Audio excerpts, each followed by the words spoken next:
There is only one way to get into shape, plain and simple hard work. Footballers get into shape for football by playing football. The best way to get in shape for wrestling is by actually suiting up and wrestling. You should wrestle as long as you can, stop for a short recovery period, then wrestle some more. The best way for wrestlers to lose weight is by increasing their daily workload and decreasing the amount of calories they consume. This, by contrast, is the best way you increase your level of conditioning. The more you increase the time you spend wrestling and decrease the rest periods between, the greater your level of conditioning becomes. Supplementary forms of conditioning should include daily running routine, varying your distances, depending upon what is to be achieved. Short and middle distance sprints increase the amount of energy you have per match, or more commonly known as actual bout conditioning. The longer distances, say 3, 4, or 5 miles, help increase your long-term cardiorespiratory efficiency. In simpler terms, it gives you the ability to be as physically efficient and mentally alert in the last bout of the day as you were in the first bout. Various forms of calisthenics should also be incorporated into a daily workout. Each calisthenic should be designed to increase your heart rate while creating muscle fatigue. Jumping rope is an excellent form of calisthenics, as is 4-man push-ups. Weightlifting is another form of conditioning that will also add to your total worth as a wrestler. The best program you can follow in lifting is one that simply makes you work hard and work often. When you're not in season, lifting should be done 3 times a week and be designed to increase strength. During season, your lifting schedule should shift to twice a week and concentrate on maintaining the strength and power you achieve during the off-season. This can be accomplished by decreasing the weight and increasing your number of repetitions per set.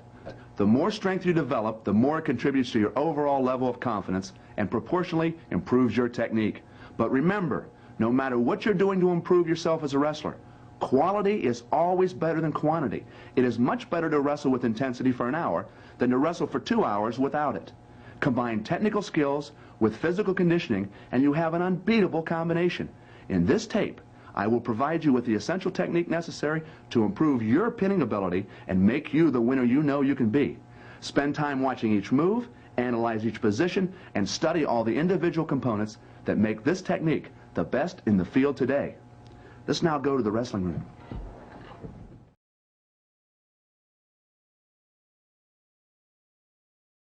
Let's try to combine breakdowns, rides, with pinning.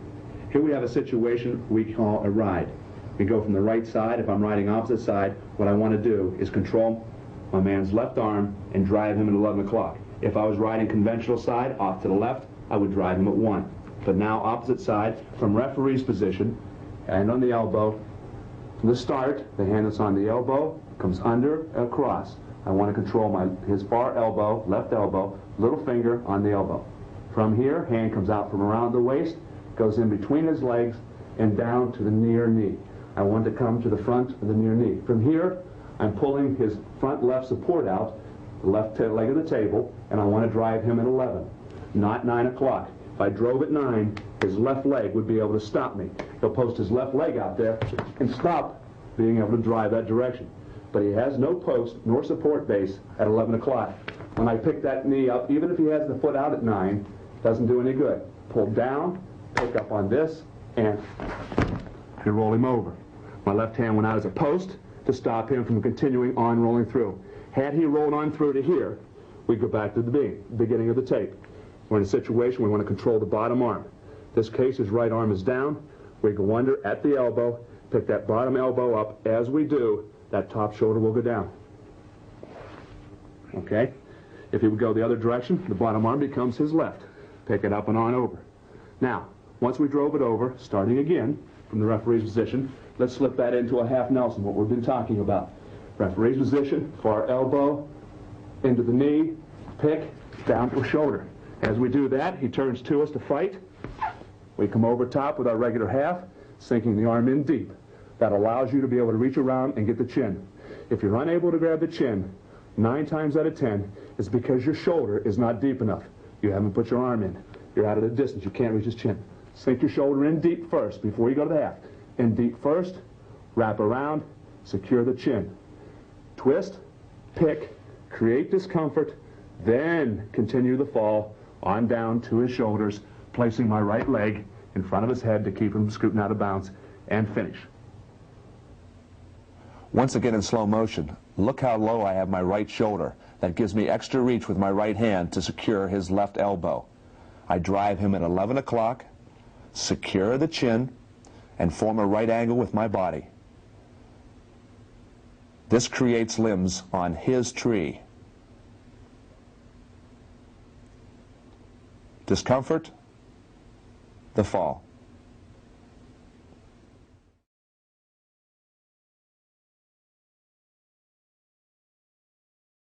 I think before we finish this section on the half Nelson, I want to clarify one point again, and that is this body, the man that you're wrestling, being a tree or telephone pole. We always want to drive, in most of your pinning situations, which I've covered today and will cover the rest of the tape, that we drive at either 11 or 1 o'clock in order to put him on his back. That is the most efficient and the easiest way of doing so. Why we don't drive at 3 instead of 1 is, if I'm going to drive this man off to his side, him being a telephone pole or a tree, if he can put a limb out, this case being the leg, he will stop me, or a hand will stop me from trying to drive him or roll him to 3 o'clock. Okay, with the leg out there propping at 3, it does him no good to stop me from taking him at 1 o'clock. What stops him from going over at 1 o'clock, say with a half Nelson, is his hand. I can't drive at 1 o'clock because his hand's out, the limb of the tree, the body being the tree. What I want to do is pull that limb in. Now he'll go at 1 o'clock. The leg still may be out protecting against me going at 3. A lot of times you'll end up in this position where you've driven the man incorrectly at 3 o'clock and you'll wind him almost into a sit-up. If you drive him at 3 o'clock, you can't get him over, okay? And you'll drive him into a sit-up situation. What we want to do, you drive him up over his head at 1 o'clock or 11 o'clock. Now, finishing up half Nelsons, what else we got? The plain old half Nelson.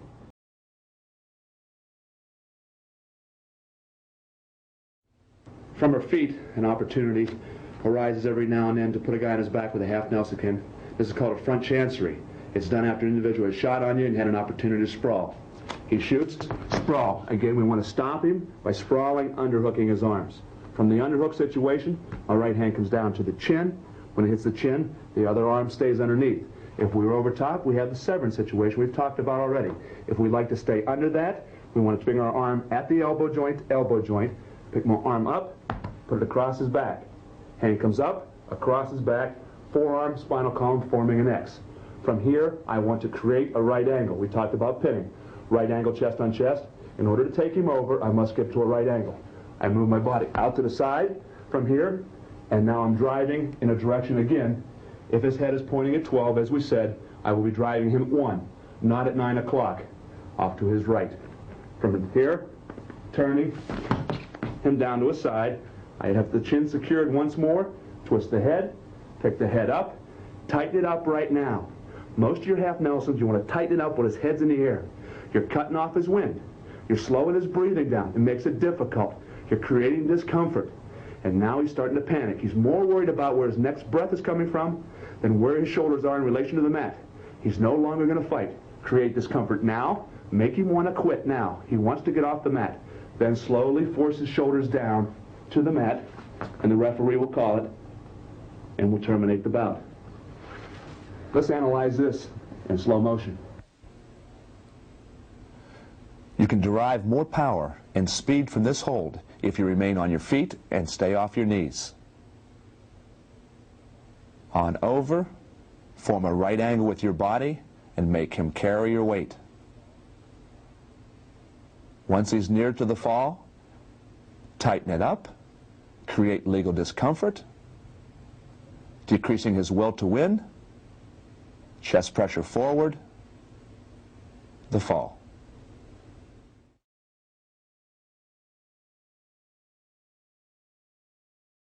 Most of your pinning combinations are achieved by either driving at 11 o'clock or 1 o'clock. Most common mistakes individuals make are as they drive chicken wings, half Nelsons at 9 or 3. Another simple way of getting into a half Nelson situation, which is very good for high school students, is by a head in the armpit. This is done from referee's position, can be utilized as a breakdown. From the referee's position, when the referee says wrestle, we slide our hand from the elbow down to the wrist. As we do that, my head comes over into the armpit, over to here. From here, I want to drive my opponent at 1 o'clock down to his chest, keeping my head in his armpit, controlling the wrist, keeping pressure down, shoulder flat. From here, what I want to do, lift the arm up, creates leverage and pressure, holds the man down in this bottom position, and when I'm ready to go, I duck underneath the arm, I sit through, I come on up into my half Nelson and chin again, creating discomfort by picking the chin, twisting up with the head, thus. Again, notice my left leg. It always goes out the same direction the spinal column and the head is pointing. Reason, so if he decides to hit some form of bridge or attempts to scoot with his legs to get out of bounds, assuming this is the out of bounds line, he can't do so because he has to drive through a power limb of mine, my leg.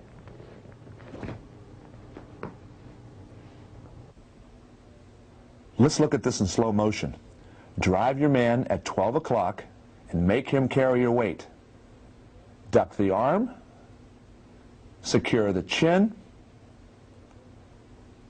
pick him up, drive over, rotate the head, up with the elbow, chest pressure, and the fall.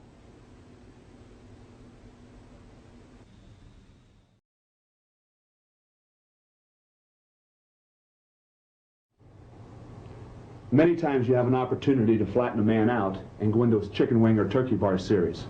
Here's a way we can get into a half Nelson situation. Again, repeating what we've done. We want to secure the chin, okay, twist the head, and pick it up off the mat. From referee's position, my knees behind his butt, and on the midline, from here, I'm going to kick, shift his weight forward onto his arms. I'm taking one of the legs of the table out, his left leg of the table. He'll flatten out, his head will be at 12 on the breakdown. As I chop and kick, boom, knock him down, I have an opportunity to slip into my chicken wing. I want to have my hand pointing across his spinal column, forming an X. My forearm and his spinal column forms an X. I make a fist, thumb is in the up position from here. From here, I want to sit through, pulling his arm up, and move forward. From here, he knows that I want to drive him over at 1 o'clock to his back.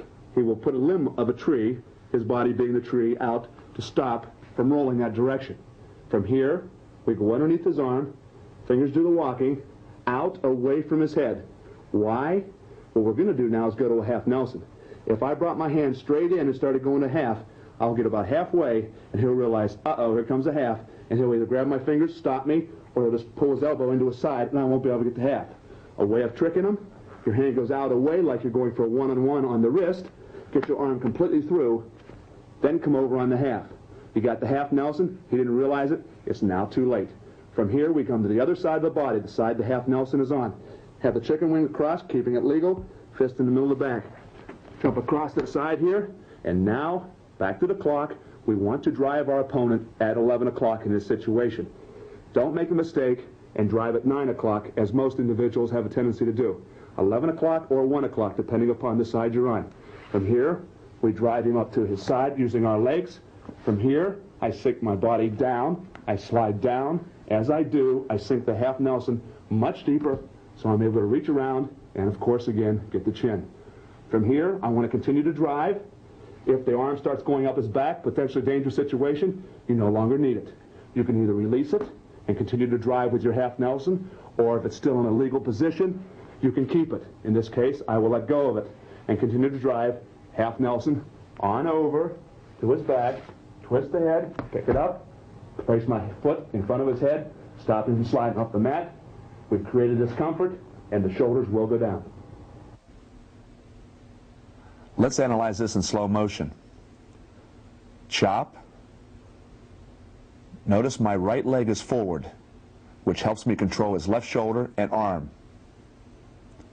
Reach across, under his arm, sink your arm deep, come over to the top of his head, with securing the half, jump across to the opposite side, drive at 11 o'clock until he reaches his side. Once you have him on his side, adjust down, allowing you to get the half Nelson deeper. Go to the chin. Here I release the chicken wing for fear of the official breaking it as potentially dangerous. And continue on over.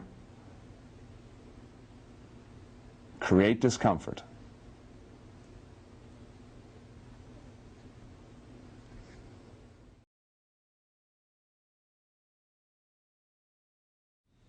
Many times in a match, you'll end up in a wizard situation. We've either taken a shot, you're riding a man, and he pulls his arm back. One time or another, whizzer. What do we do from a whizzer situation? First thing we must do is neutralize this power that he can create with this arm. If not, I'm going to get a center and headache. He's going to whizzer me down into the mat. What I want to do to stop the whizzer situation is to take my near knee, my right knee, the one that's closest to him, and come to a right angle with my body and stick the right knee in front of his. As I do so, I've taken away the power he has of the whizzer. The knee in front neutralizes the whizzer. Now that we neutralize the problem, let's put him on his back with a half Nelson. What we want to do is go head hunting. We want to come over top of the head with a half Nelson. In order to get this head just a little bit lower than it is now, it's in a little bit of a dangerous situation to come up high.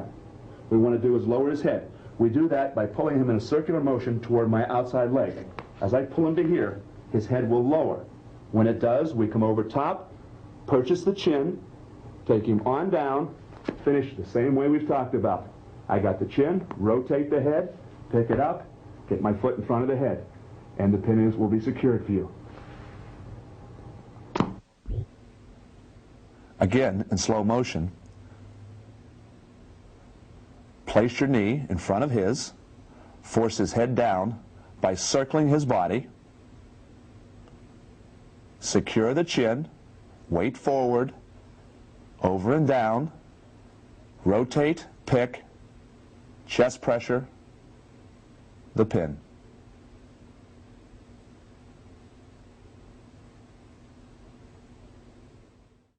We must have a couple basic principles to follow. One, chest on chest. We must put as much weight of my body onto his chest as possible. Slows down his breathing. When his body doesn't get as much oxygen as it needs, the will to win will decrease and his shoulders will go down. So we have a chest on chest situation. In order to get more weight there, we get up off our knees, more weight onto him. From here, right angle, our body's out to the side.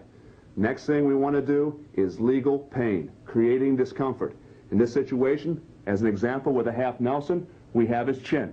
We want to rotate his head, pick our elbow up, and at the same time create as much discomfort.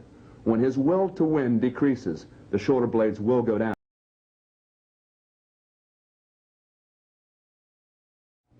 Let's take a closer look at pinning, and a great way to teach the technique. As you can see, we have taken a starting circle, which is standard on most wrestling mats, and painted a clock's face around the perimeter. During today's instruction, and when related to a match situation, we teach that your opponent's head always points at 12 and his feet at 6. This simplifies commands and makes it easier to understand. After your team picks up this principle, you could shorten it again and just say 1 o'clock. That's in accord with a philosophy that I've had for a long time in coaching. Always hold the verbal commands you give your athletes to 2 or less words. Don't confuse them. It's easier to say and understand pin 'em than it is to go into a lengthy explanation of what you want. Basically, keep it simple. To pin the better opponent you'll meet each year, there's one concept to remember. You must create discomfort, and a large amount of it. As long as your opponent is thinking about wrestling, he'll fight to keep at least one shoulder blade off the mat. Your job is to create a diversion from this thought. Instead of him thinking, I can't get pinned, my coach will kill me, he's thinking of the discomfort he's feeling and forgets about his shoulders. Let's assume for a minute we already have our opponent on his back. We must do one of 4 things in order to pin him. We must either pick his head up, putting his shoulder blades down, can be done with a half Nelson, or pick the other end of the body up, the legs, such as in a stack situation, or, if neither of those are available, when he's on his back, having a reverse half, bottom arm, right arm, pick it up, left shoulder comes down. If he's on his other side, on the left side, pick up the left arm, puts the right shoulder down.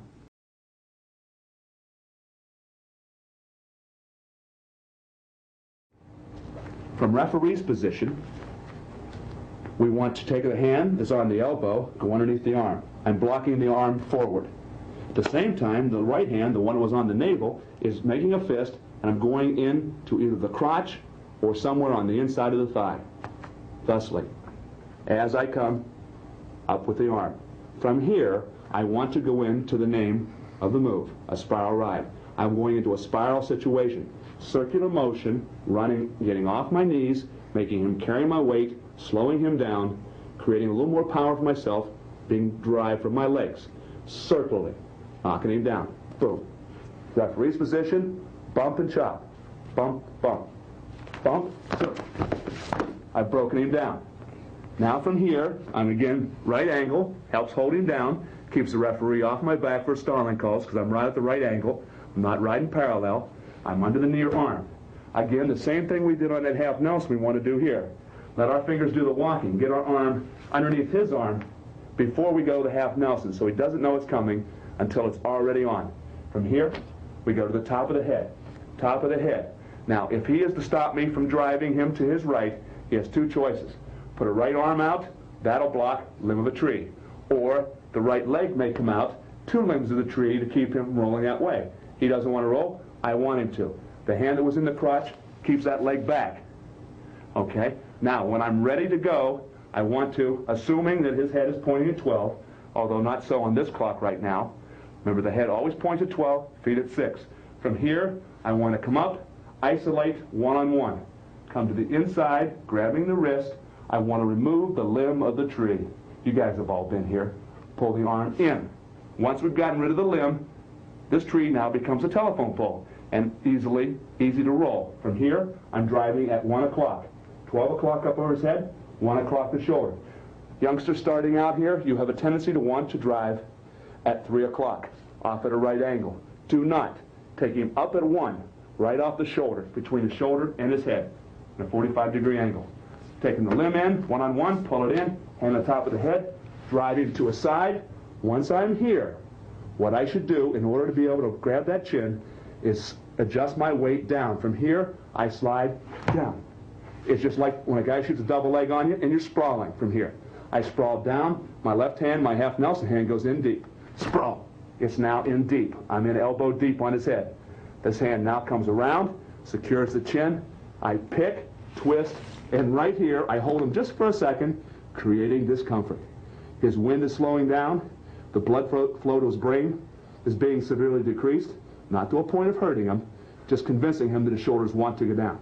From here, I continue on by driving him down, keeping his head up, and the shoulders go flat and secure the fall.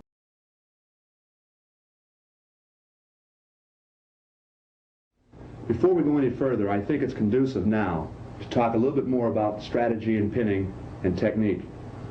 I always tell my youngsters when I'm working with the high school kids or younger individuals in wrestling that in the individual you're wrestling, let's picture him as being a tree.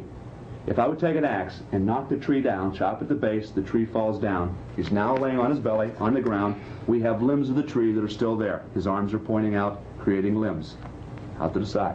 Now, as long as that tree is cut down and it has limbs on it, you are not going to be able to roll that tree left or right.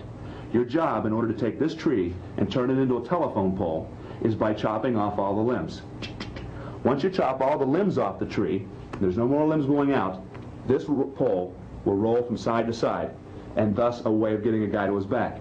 In order for him to keep from going to his back, he must put limbs on his tree, the trunk of his tree and his limbs. He's got to keep limbs out or he's going to roll over. My job in all my pinning situations when he's belly down, in order to turn him, I've got to eliminate the limbs. In this situation we're going into now a ride and a pinning situation known as a spiral ride.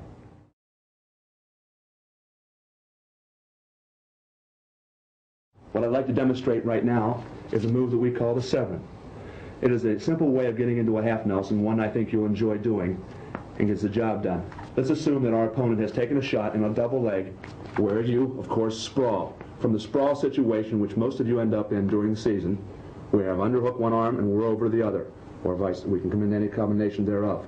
The underhook arm comes over, grabs the chin, free hand goes to his right wrist from here. Now you have a choice of either ducking your head underneath his armpit, raising his arm, putting your head under, or get it in under any way you can. Once we do from here, wrist control, chin, duck under the arm. From here, a simple sit-out. Sitting out, that puts him onto his back. As we turn, we already have the chin secured. We turn, right angle.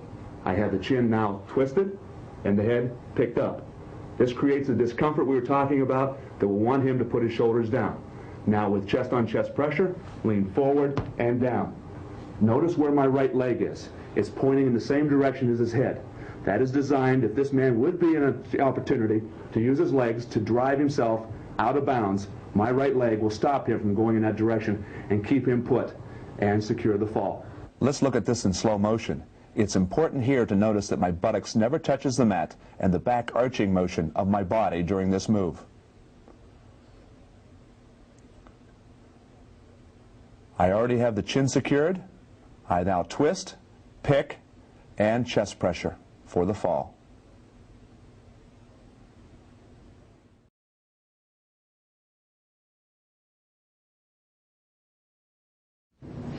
Before we go any further, let's talk a little bit more about pinning.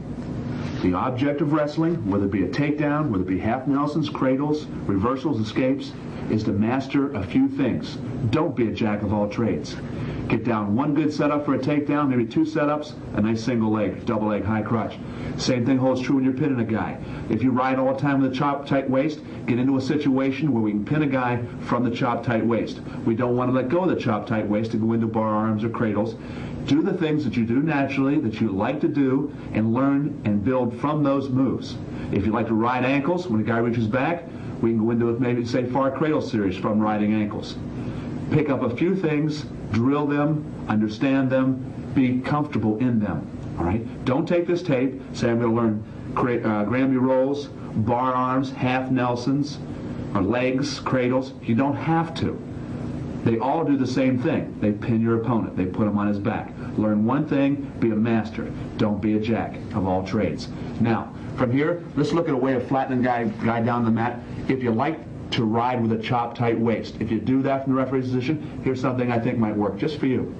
All right, from the referee's position, we're chopping the arm down to its side. Or, once we have it down to the side here, what I want to do is control the near side wrist. Okay, when I have him down to his side, I want to slide my hand down and get a hold of his wrist. With the wrist here, okay, if he decides to start coming back up, I have the head and the armpit to hold him down. He's on his side, he's turning to his side, which is something that happens naturally for him when I have the wrist. The other hand, the tight waist hand, slips in nice and deep. I want to go shoulder deep. From here, I shoulder deep, the hand comes around the waist, so you can see the hand on this side. From here, I'm pulling this arm that was out here down along his side. I cup my hand at his elbow and above. Wrist, elbow and above. From here, and now what I want to do is straighten my right arm. I put my knee behind his buttocks here, straighten my right arm. This is called a pipe wrench, and it turns him over to his back. From here, I want to maintain height, staying higher than him. I don't want to lay my belly on the mat.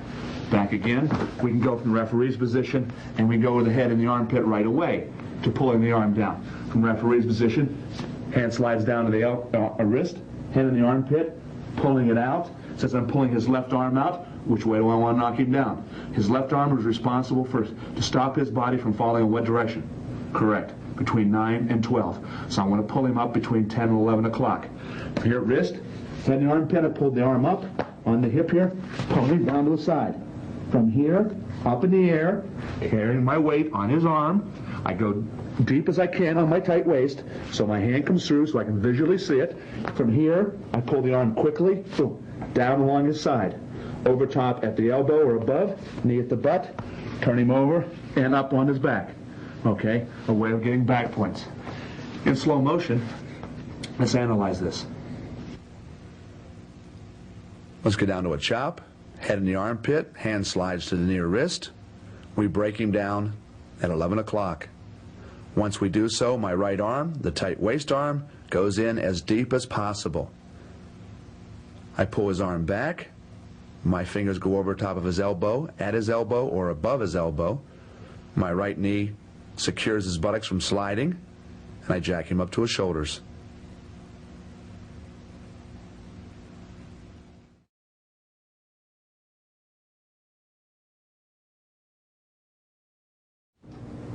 There are different times during a match when you're in desperate need of two back points. When a guy's going to keep his elbows in, his head up, okay, he's not going to let you have chicken wings, cradles. He's going to keep his legs together so you don't throw legs on. How you turn him over? Good question. Or other times during a match, I have a series that I want to show you now, share with you, that I think you'll enjoy. It's called the Clemson roll. We kind of devised it here at the university, and we like to use it during matches, and it has racked up quite a few back points for us. If we go from the referee's position, regular side, just a regular chop, chopping the arm in, controlling the wrist. Once we have the wrist here, we like to think that we're going to get 2 points. Chop across, get the wrist. Have you ever been in a situation like this in a match? A lot of high school kids and junior high school kids have, as well as college wrestlers. Chop, grab the wrist. Now what we're going to do, have any of you ever rolled through on a whizzer? Okay, it's the same principle. If you haven't, just pay attention to what we're doing here. My free hand goes behind the near knee. I just lay it behind the near knee. Doesn't have to do anything, just lay it there. As I do so, my head comes up into the groin, down to my mat here, high leg over. Okay, so my bodies right now are forming a T with this. I pull on this hand, which pulls him on over to his back, and now like the load up, I'm catching the number 4 leg, the number 4 position, at the knee joint to the hip, somewhere in here with my shoelaces, and my bodies again, like our load ups, are forming a T, an X.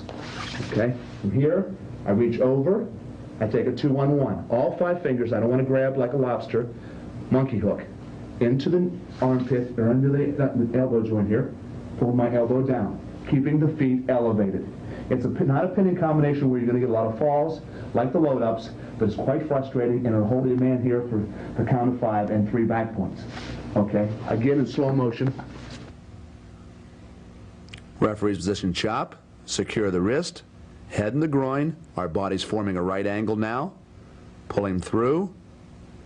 To catch him, use your left foot in the number 4 position, keeping his legs elevated. Reach between his legs, 2-on-1. Now, what happens if you don't get a right angle? When you do your high leg over, if your body doesn't get a right angle, what will happen is he'll roll on through and he'll come right back up to his base. If this happens to you, when you roll on through and he comes back to his base, it's because you didn't form a right angle with your body, kind of like this. Now you may come up and you'll be on the opposite side of what you started. I didn't form a right angle in my body, enabled him to roll through, to use my momentum against me, to get him back to his base. But I'm now on the opposite side. I did start on the left side. I'm now on the right side, still have my 1-on-1. Okay, back to the middle. If this happens to you, you're not in bad shape. You say, gee whiz, I didn't form a right angle, let's form one this time. Might have started here by the floor a lot closer so we can stay in the area here. Once I chop, go back, try to roll through. I get through here and he comes back up, okay? And I end up here where he's back to his base, okay? I'm on the opposite side. Now I'm already at a right angle. My body's at a right angle to him. I'm looking across.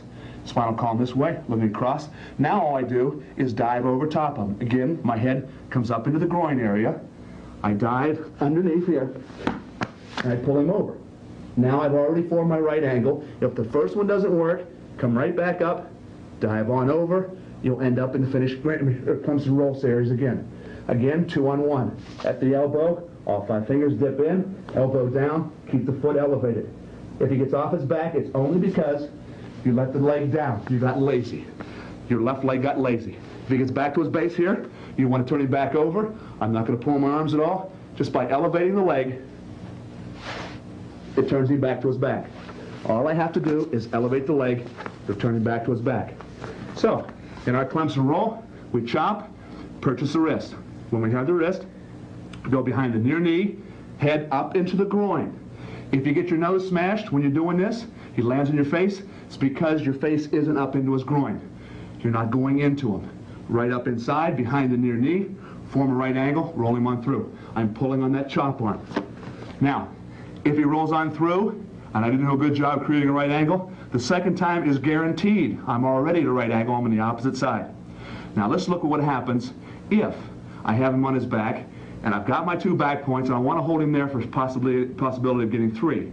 He sometimes will peel my hands free. In order for him to get off his back, he's got to free his left arm, in this case. So I have a chop, I have my Clemson roll down, rolling on through. Now from here, he's reaching down, trying to free his hand. And the one he instinctively goes to is always my right hand if I'm riding normal side. Okay? Once he grabs and peels that free, I want to slide from the forearm here down to the wrist. Okay? And come back to the side here. Now, once I have his side, I have his arm. I pull my bottom arm out, I reach over top, and I take what is known as a Jones. In, back hook, palm faces up, my elbow goes in the small of his back. Okay, from here, all I'm doing, stepping over the leg now, holding the leg still, and pulling the arm back. Okay, this will also put him on his back. We want to go to the elbow, to the small of the back, here, and pull him back into a load-up position. If I don't feel comfortable here on the load-up position, when I have him here, I can just suck him back. From here, I pull my legs out from underneath me, I'm pulling on the arm, I want to turn his body past the right angle, the 90-degree angle. Once I get his shoulder tipped down just a little bit, I'm going to cover with my chest. Jerk him to here, cover with my chest, and now I'm at right angle, I'm weights off my legs, he's carrying my weight, chest on chest, I'm trying to create discomfort. Again, not a very good pinning combination, but I can hold him here for 3 and slowly adjust into a reverse half, or if he's foolish enough to turn to me, I can go over and get a deep half, chin, twist, pick, and create discomfort and the fall. Okay, slow motion looks a little bit like this. Chop, secure the wrist, head again in the groin, left arm behind his near leg, roll through, catch his leg in the number 4 position, hold him there for back points. He'll counter by coming down, peeling your hand off his arm. When it does, let him back to his side, regain your height level, getting higher, reach out between his body and his elbow, make a muscle, your elbow goes in the small of his back, you come out to a right angle, your chest covers his near shoulder, and securing back points.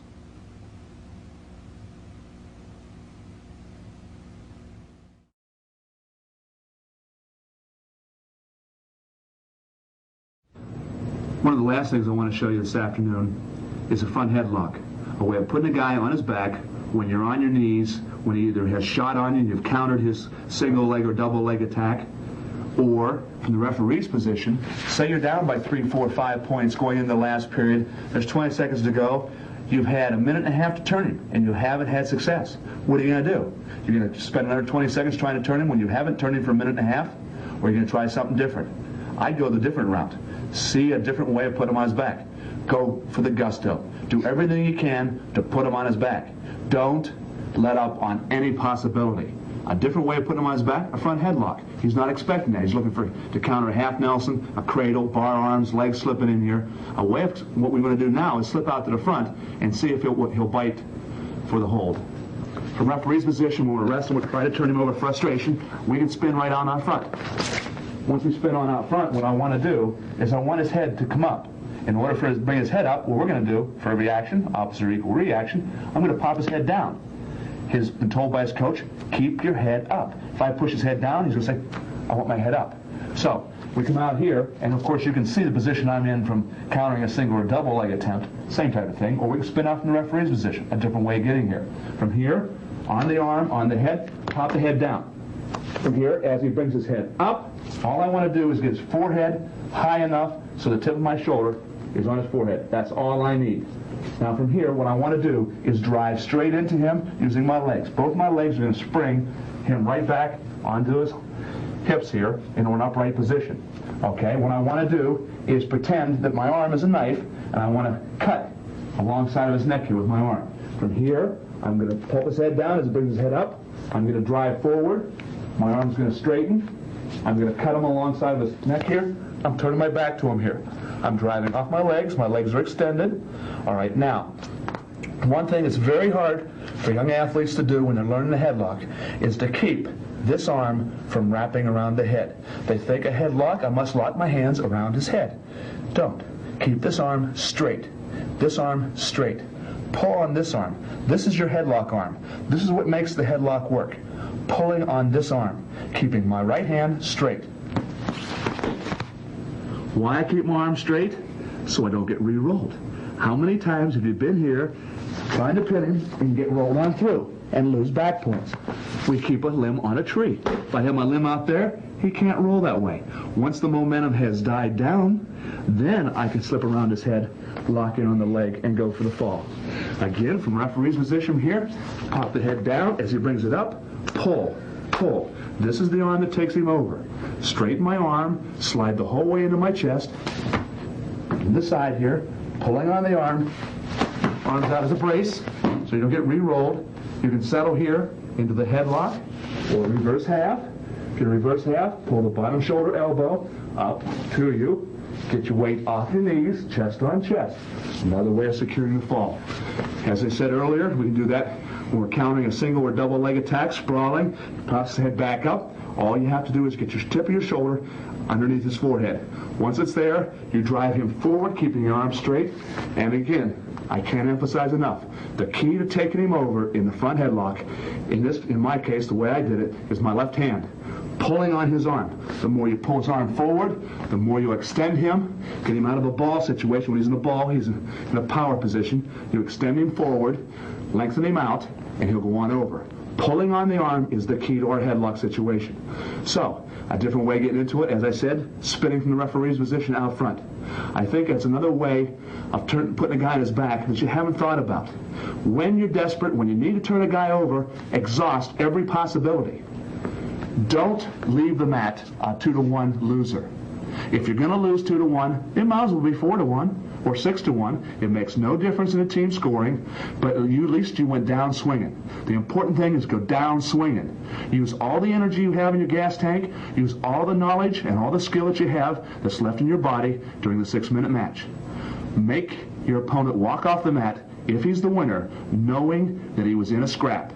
Use all of your technique, use all of your knowledge, and use all of your gas, and get after it.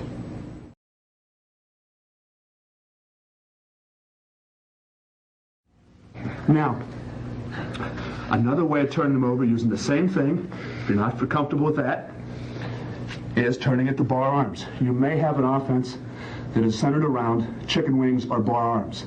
You can use the same near side one-on-one to turn it into your chicken wings or bar arms. Chop down to the side, reach under. We have our one-on-one. He's hanging onto his stomach. And here we reach underneath. Again, rake the arms out, take it across his body. Once I take it across his body, he knows if his head's pointing at 12, I'm going to start driving him over probably at 10 o'clock. So he's going to get a base out there to keep that from happening.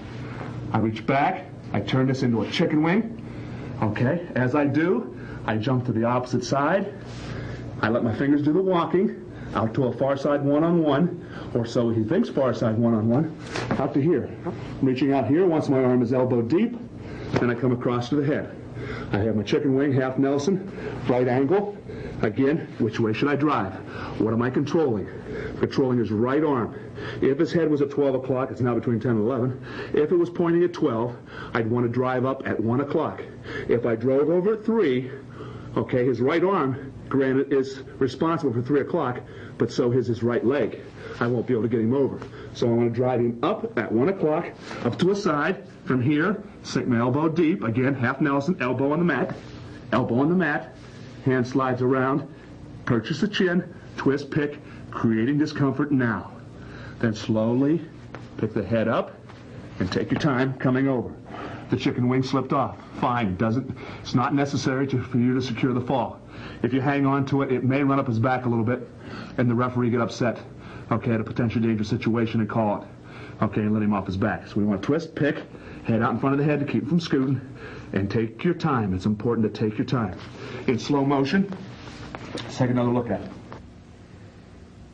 Again, chop, tight waist, down to the side, near side one-on-one, come out to the angle, the right angle, clear the arm out, take it across to the opposite cheek of his buttocks,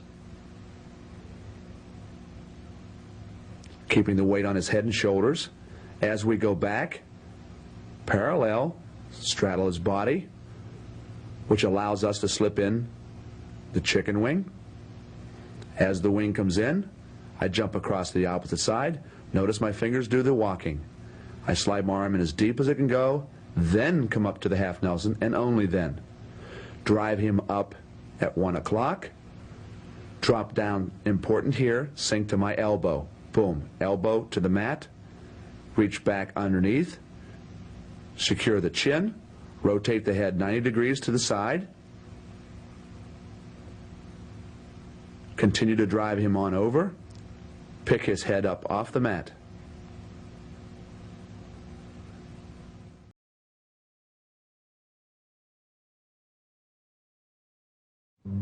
From this near side one-on-one, another way of turning your opponent over, if you don't feel comfortable coming out in front of his head and turning him over that Olympic bar, going deep sea fishing, we have the near side one-on-one, a different variety. In the bottom position, when we have the one-on-one, he's flat. Whether we got him, chopped him down, or got into this one-on-one situation, we're keeping our weight up on his shoulders, between his shoulder blades here and my shoulder, getting weight off my knees, making him carry, slows him down. All right, from here, if I don't want to come out in front of the head, I want to reach underneath his body, use my finger as a rake, and rake his fingers out off his belly. Raking the fingers off. You'll be hanging onto his stomach, rake them off. Once I have the head to the outside, then I take the arm, if I don't want to come out in front of the head, I get down to the opposite hip, down across the opposite hip. Notice how that picks up his right shoulder, just a small amount. Here, picking up the right shoulder by going to the opposite hip. You don't want to come up with the arm. This is when the referee gets upset, past a 45, potentially dangerous, or 1 point for illegal. Below, down at the opposite hip, that raises the shoulder up. From here, keep the grip, sag down, underneath. Okay? I'm across his throat here, technically illegal, but I have no intention of choking him. What I want to do now is lift my elbow. Once I come across to his shoulder, I lift my elbow, and you can see here that I'm not across his throat, his mouth, or nose. I'm lifting the head straight back, have the hand at the hip, up, and over to his side. Okay, from here, I probably want to just turn it into a regular half Nelson. Okay, elbow deep, elbow goes to the mat behind his head. So I'm sinking it in deep, elbow on the mat behind his head. Arm comes around, chin, twist, pick, creating discomfort now. Slowly take my time, enjoy it. Settling down to the mat. Put my leg out in front of his head to keep him scooting and securing the fall. In slow motion, this will look a little bit like this. Standard chop, tight waist, break him to his side. Reach inside, near side one-on-one. Come out to a right angle, forming a T with our two bodies. Your left hand should reach under, raking his fingers off his stomach. Pull the arm out, take it across to the opposite buttocks cheek. From there, sag down and back, underneath the face, onto the shoulder, prying the head up and over, controlling the bottom elbow, come out to an angle, slip in our half Nelson, purchase the chin, rotate the head 90 degrees, pick the head up off the mat, drive him on down to his back, again securing the fall and creating discomfort.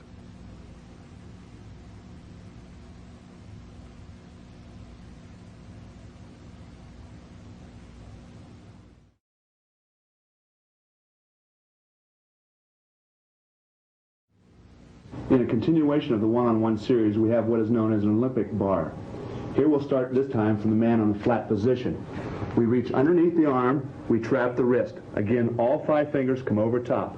If you can't pull the arm to you, drive the man over. In this case, I was able to pull the arm underneath him.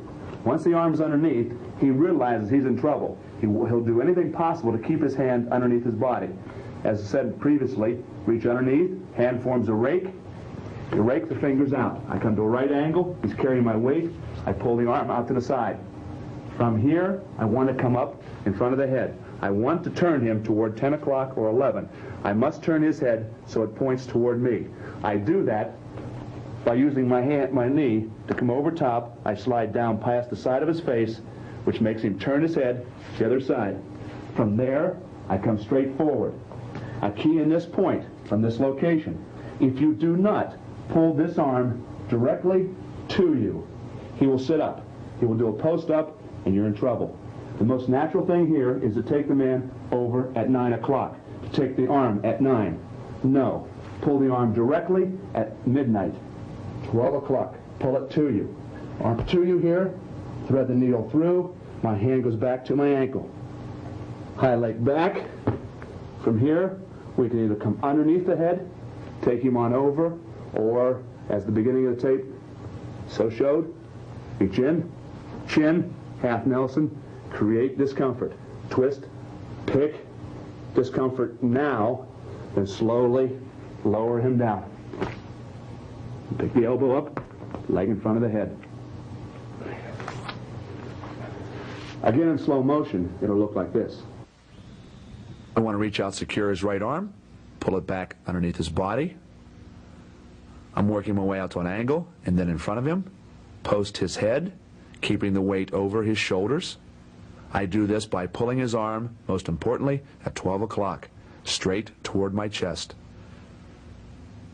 Lace my left arm through. Notice it almost goes to my ankle. I high leg back, sag down, secure the chin, twist the head, pick it up off the mat, drive him on over, and secure the fall.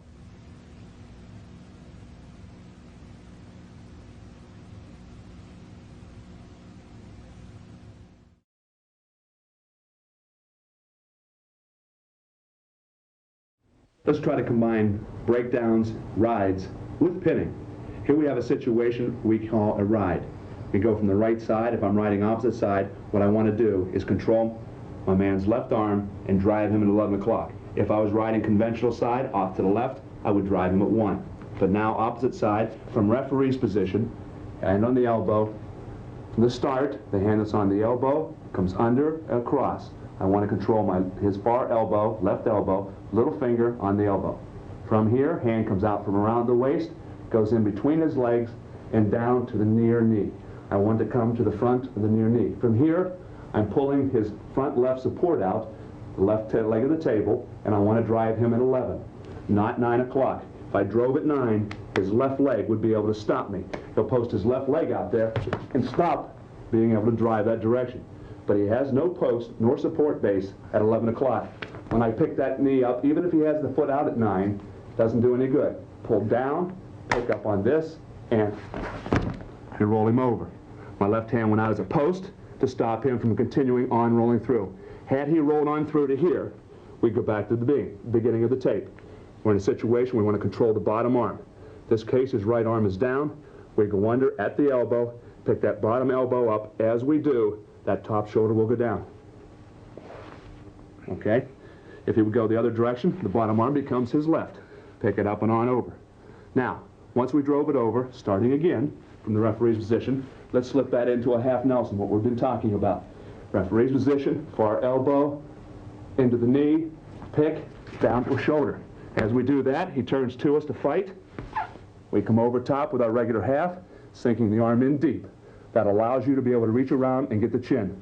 If you're unable to grab the chin, 9 times out of 10, it's because your shoulder is not deep enough. You haven't put your arm in. You're out of the distance. You can't reach his chin. Sink your shoulder in deep first before you go to the half. In deep first, wrap around, secure the chin. Twist, pick, create discomfort, then continue the fall on down to his shoulders, placing my right leg in front of his head to keep him scooting out of bounds, and finish. Once again in slow motion, look how low I have my right shoulder. That gives me extra reach with my right hand to secure his left elbow. I drive him at 11 o'clock, secure the chin, and form a right angle with my body. This creates limbs on his tree. Discomfort, the fall.